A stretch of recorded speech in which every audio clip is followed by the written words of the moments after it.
Question number 17 काफी easy है ये। Find the equation of a curve passing through the point 0,2। एक curve है जो कि पास हो रहा है 0,2 से। तो ये रहा कर्व हमारा जो कि पास हो रहा है एक पॉइंट मान लो कहीं पे भी, यहाँ पे मान लो, ठीक है। ये क्या है पॉइंट हमारा 0,2। Given that any point x, y on the curve, एक पॉइंट और है x, y, तो कहीं पे भी x, y मान लो, यहाँ पे मान लेते हैं हम कि x, y है, ये वाला पॉइंट हमारा x, y, ठीक है।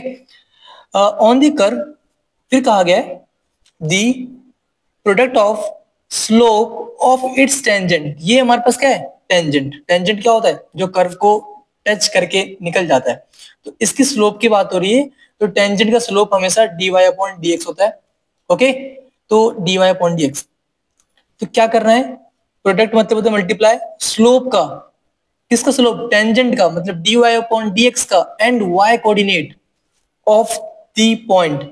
पॉइंट कौन सा है x, y, इसका y कोऑर्डिनेट क्या है y है ना। तो y इंटू में dy/dx ये करने को कह रहे हैं, ठीक है।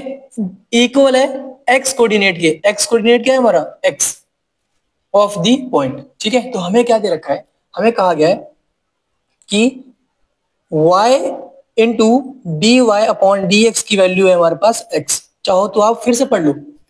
कहा गया है on the curve product of the slope, slope क्या है dy/dx ऑफ इट्स टेंजेंट, ठीक है, एंड y कोऑर्डिनेट, ये रहा y coordinate, y into dy/dx of a point is equal to x coordinate. तो यहाँ पे इक्वल टू x आ गया, और हमें एक पॉइंट दे रखा है जो कि कर्व जिससे पास हो रहा है। तो बाद में जब हम कर्व निकाल लेंगे तो उसमें हम ये पॉइंट पुट करके कांस्टेंट की वैल्यू फाइंड कर लेंगे, ठीक है। सुनो मेरी बात फिर से, हमें कर्व गिवन नहीं है, लेकिन हमें ये गिवन है कि कर्व का y coordinate into tangent equal to x, tangent का स्लोप इक्वल टू x। तो इसके हेल्प से हम कर्व निकालेंगे, ठीक है। तो कैसे निकालते हैं हम, ऑन इंटीग्रेटिंग बोथ साइड।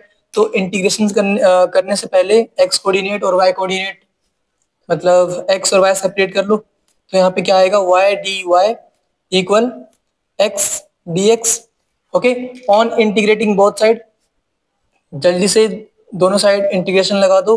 तो हमें क्या मिलने वाला है यहाँ पे y²/2 dy हट गया ये, इक्वल टू में x²/2 प्लस एक कांस्टेंट वैल्यू करनी होती है तो प्लस c कर दो। ओके, तो ये वैल्यू मिल चुकी है हमें। इसके बाद हमें दे रखा है एक पॉइंट, तो वो पॉइंट क्या है, देखो लिखा है हमारे पास कि कर्व जो है पासिंग, हमने कर्व निकाल लिया, ठीक है, ये हमारा कर्व है, और ये जो कर्व आया है वो पासिंग थ्रू पॉइंट 0,-2 है ना। ये पास हो रहा है 0,-2 से। ओके, तो यहाँ पे -2 है। तो अब बताओ मुझे इसके बाद ये पुट करनी है वैल्यूज हमें, 0 और -2, जहाँ पे x है वहाँ पे 0, जहाँ पे y है -2। तो हमें क्या मिल जाएगा -2 का स्क्वायर अपॉन में 2 इक्वल 0 का स्क्वायर अपॉन में 2 प्लस c। तो यहाँ से हमें 4/2 होता है, c की वैल्यू मिल गई 2।